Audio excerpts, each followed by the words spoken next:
Welcome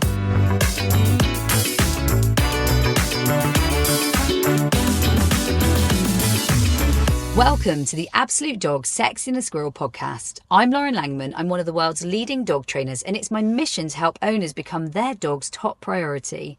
In each episode, you'll discover how to gain trust and communicate with your dog like never before, creating unbreakable bonds that make you the most exciting part of their world. Oh my goodness, jumping dogs. Like jumping dogs, it's one of my pet hates. I really don't enjoy a jumping dog. Now, from a little dog's point of view, I used to think it was cute, but then I've watched my spaniels jump up and flatten themselves on their back and realised that that's not something I like. And big dogs jumping, you know what? I quite like my clothes staying clean. And I quite like my clothes staying like mud and dog free. And so the more you have a dog that jumps up at you, and of course, there are times in your training that jumping up can be appropriate on cue or when you get them to come back at you with a toy. But actually, when it's inappropriate or the timing is not now, oh, I don't like jumping up. What about you, Dave? Well, you know my aversion to mud, dog hair, and dirt. I saw what was coming there with that little comment. So yeah, and anyone who's seen me train will know I've always got a set of overalls or something on to keep me clean.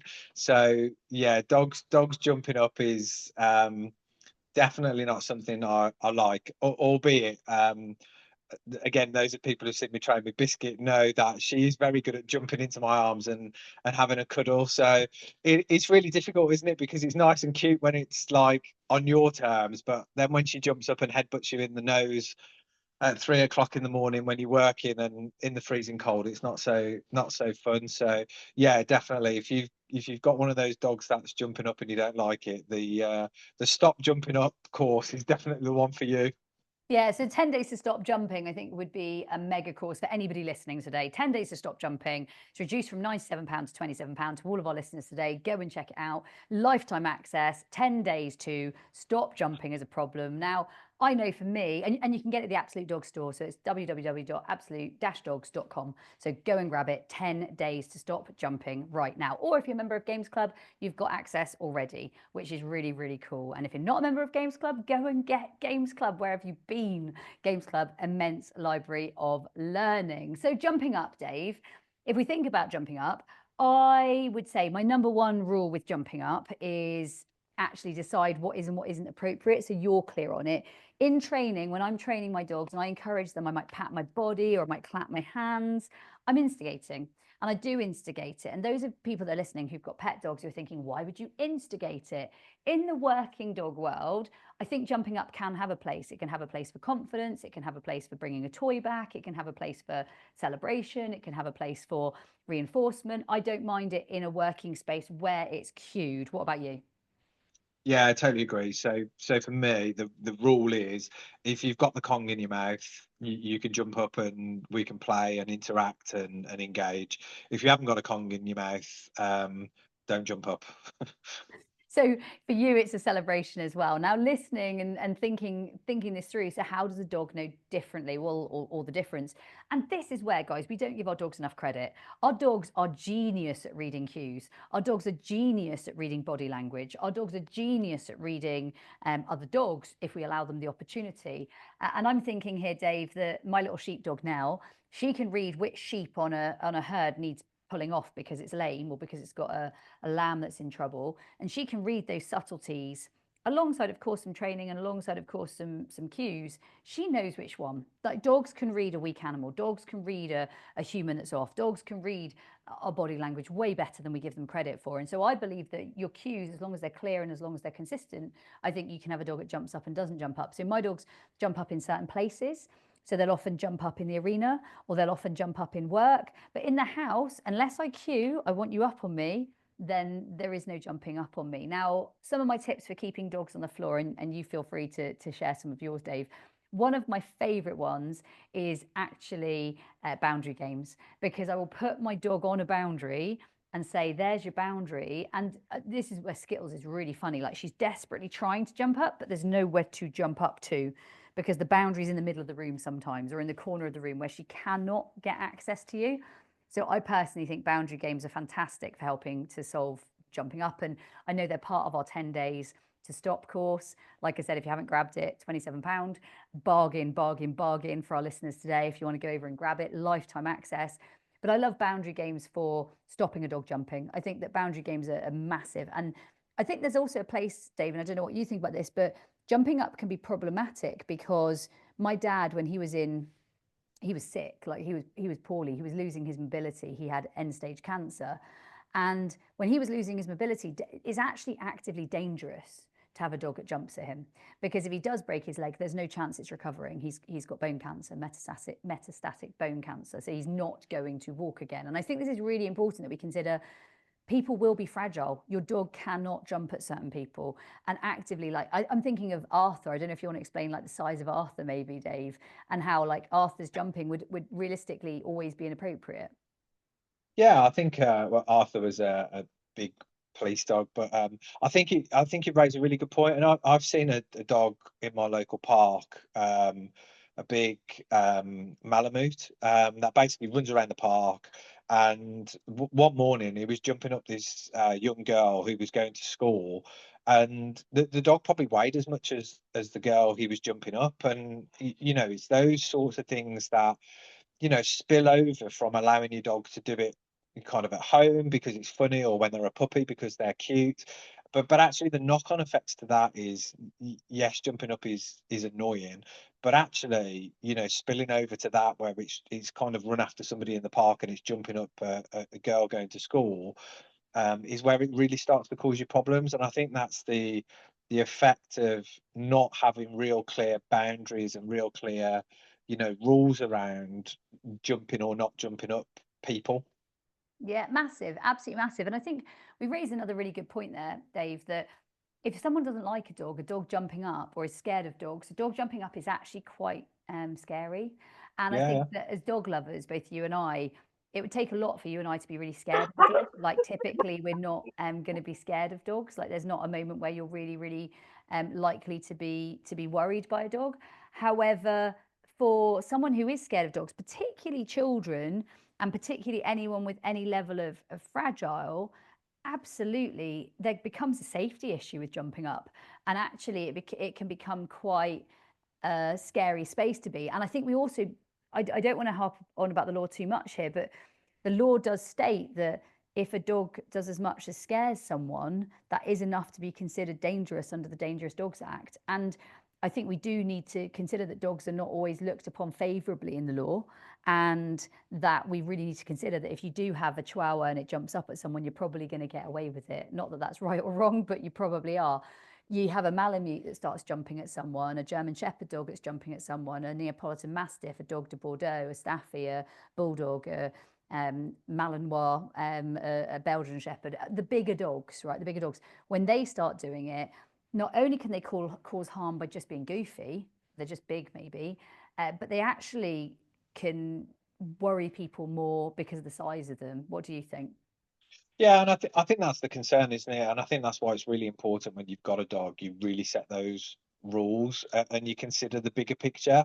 And like I say, I think the problem is very often in a household is that the bigger people in the house will maybe tolerate jump in, whereas the littler people don't quite like it as much. Although in my house it's the other way round, so I don't like jumping up, but my 9-year-old actively encourages the dogs to jump up and bounce around and all the other stuff that they shouldn't be doing. But again, it goes back to your point. They're very clear. Like when they see my son walk in, they know what they can get away with, in the same way that when I walk in, they know what they can't get away with. And dogs are very, very good at quite quickly manipulating the situation to benefit themselves. And that's why it's important when you kind of go through the course, is that everybody needs to be on the same page in the household, because it's no good one person trying to train the dog something and ultimately somebody else in the house untraining everything you've done the day before, which my son is really good at And kind of it's doing.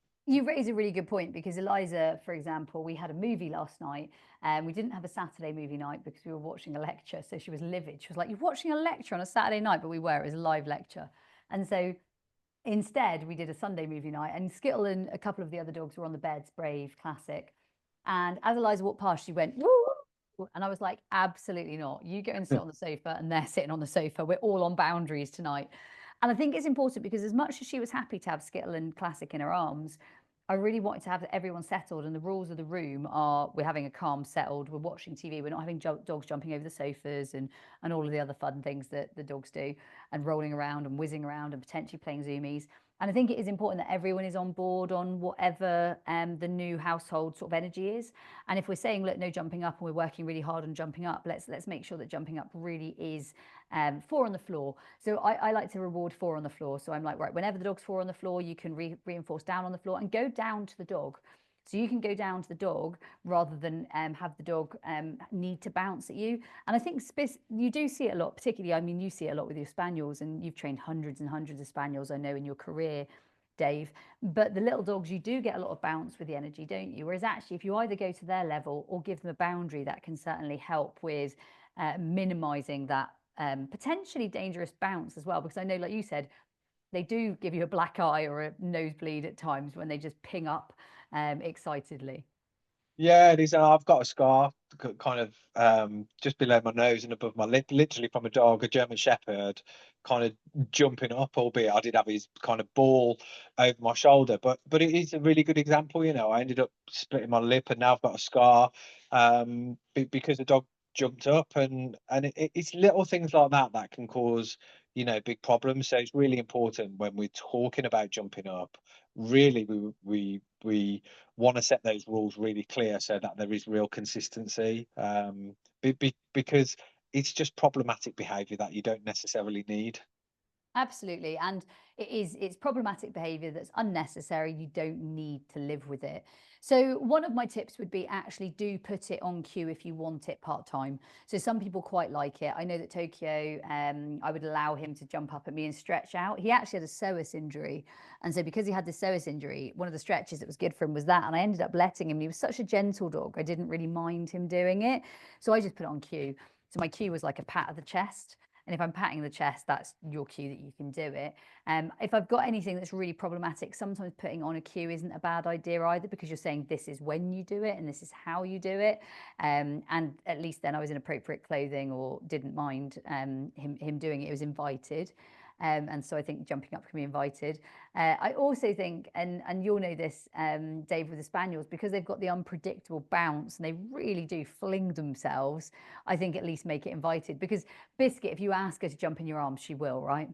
Yeah, and that, I think, is a really good point. It goes back to that clarity of cues, but then also it's really important you manage and control access to reinforcers. So, you know, things like being, if you're cooking or you've got stuff out on the work surface, you know, if the dog's able to jump up and nick something very quickly, the dogs get reinforced for that behavior. And so it's really important. I'm forever telling my son to move things and stop leaving things out, because the dogs will get their own reinforcers if you're not careful, and all of a sudden it becomes a problem, especially when the reinforcers then become like on a variable schedule. Sometimes they're not there, sometimes they're there, and you very quickly get into this behavior loop where you're trying to work on something, but you've left something on the work surface or you've left something on the table, and the dog's jumped up, got it, and now all of a sudden they've been reinforced. So yeah, I think controlling the cue and then also controlling those access to reinforcers is really, I really think important. the access to reinforcers there is really funny, because I remember a time when Matt was cooking steak and he was turning around and he had 3 steaks and he was doing this, and he had 3 steaks and he was doing that,